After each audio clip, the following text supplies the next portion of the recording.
I finished watching episode 6 of season 2 for the Fallout show, The Other Player. Very noteworthy episode in terms of its revelations. It's definitely not as eventful as the prior episodes, but this one really stands out. It has the first explicit reference to the Enclave, the shadowy remnants of the US government. It's got the first appearance of a super mutant.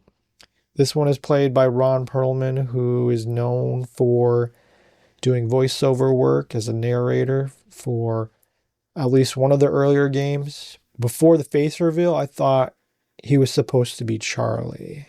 The main revelation would be that apparently Chance encounter with Wilzig. He makes a veiled threat saying that she's got to go along with things, otherwise her family will die. It's like a part threat, part warning, part advice. Flashback again to that fateful boardroom meeting in which Barb had declared that they should drop the bombs themselves. It gives more context to that declaration and makes her more of a empathetic character. If you've been paying attention this season, it's the showrunners have been working to make her more, not sympathetic, but empathetic. So you understand her motivation, even if you don't support it. That's the same with Hank and also Betty, two other Vault-Tec employees from the before times. Peeling back the layers to make them seem more like real people, not just like sinister people who are trying to manipulate others for profit. Hank is shown to be very self-assured in his vision, even if he has a Machiavellian approach. That philosophy that the ends justify the means. In this case, unity among people in the wasteland. And for Betty, her very pragmatic approach, survive the best they can, conduct themselves the best they can. Her confrontation with Reg, it's tense, it's kind of embarrassing. I felt bad for her. I was sympathetic toward Reg early in the season, but he really comes across as being out of touch, sheltered. Good writing is surprising yet inevitable when it comes to plot twists and character arcs. This Vault-Tec trifecta becoming more fleshed out as characters. That's an example of that principle. This episode, season, series as a whole shows the nature of humanity, albeit in a satirical and humorous way. War never changes. That's the famous tagline of the Fallout universe. It never changes because humanity never changes. This episode highlights brainwashing in a literal sense, but you could argue that becoming socialized within a culture, within a group of people, whether it's an ethnic group or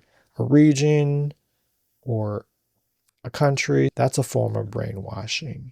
The term has negative connotations, but a set of beliefs, norms, traditions, rules that allows civilizations to function. Otherwise, there would be chaos. We see it evident in the Vault dwellers. On the one hand, they embrace civility, equity, hard work, hope that they can reclaim America for the better. On the other hand, they're petty, flighty, not very savvy. They're just guinea pigs in this grand series of experiments. Kind of more like irritated with Vault-Tec, but at least people within Vault-Tec are interesting and not cartoonishly evil. Barb in particular, she's really just caught up in a tidal wave. She can't control it. She certainly can't go against it. All she can do is just navigate within it. Steph reminds me of that playground chant. First comes love, then comes marriage, then comes so-and-so with the baby carriage. But for Steph, she's kind of working her way backward. She's got the baby, now she's about to have the marriage.